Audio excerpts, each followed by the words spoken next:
Decoding the U.S. political landscape. 2025 midterms impact. Okay, so for this deep dive, we're really looking at why America, well, why it seems to be standing at such a critical political crossroads right now.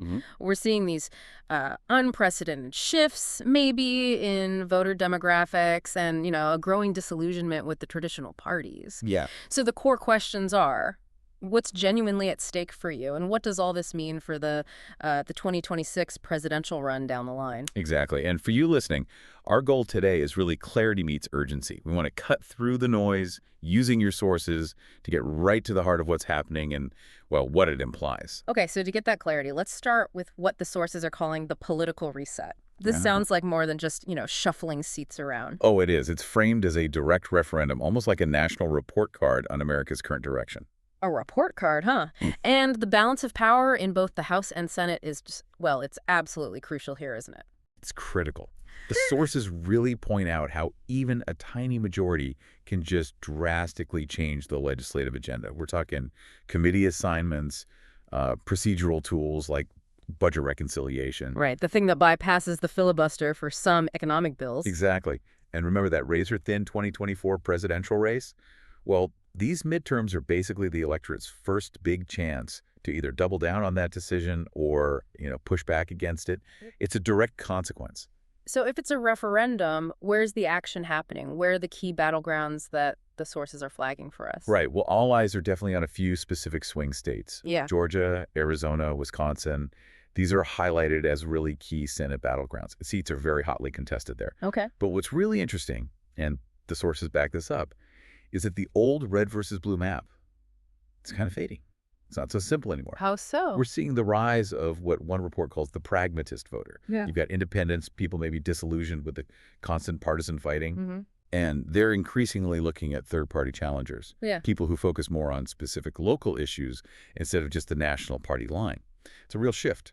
But hang on, are some analysts maybe saying this is just temporary frustration, not like a fundamental change in how people align politically? That's a fair point. And yeah, frustration is definitely part of it. But the polling data, looking across multiple sources, it does suggest something maybe deeper, a more structural shift away from just pure party loyalty. Okay. And this focus on local issues by third parties, it really seems to show a demand for more direct, tangible results from elected officials.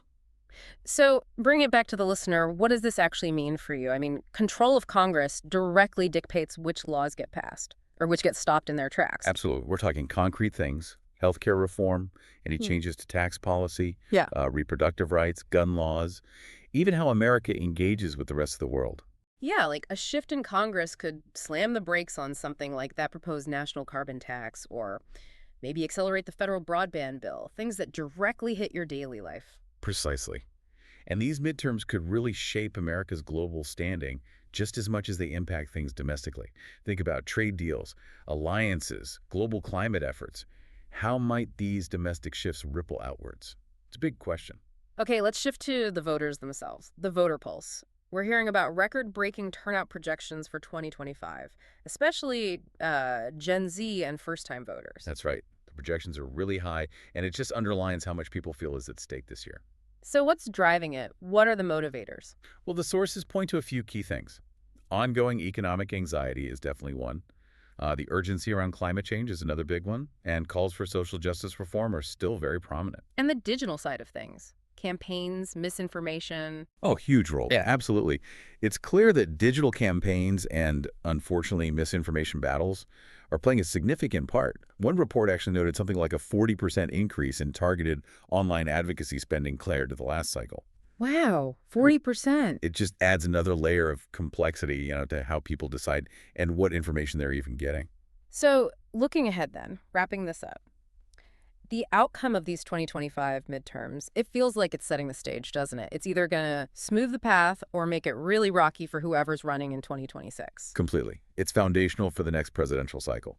But there's another angle, too, this growing focus on local races. Right, the decentralization idea. Exactly. This decentralization of power, the sources mentioned. Policy getting shaped more from the ground up. State and local decisions having a bigger impact. The future's being written, district by district, state by state. And it leaves you with this thought, right? What does this increasing decentralization actually mean for the country's overall direction? And how might it force campaigns to change their strategies for future elections? Maybe less national talk, more local focus. Lots to think about there. The bottom line really is, these 2025 midterms are just incredibly important for shaping America's political future. Want the news decoded, not dramatized? Subscribe to Brief Minutes? Hit the bell so you never miss the minutes that matter.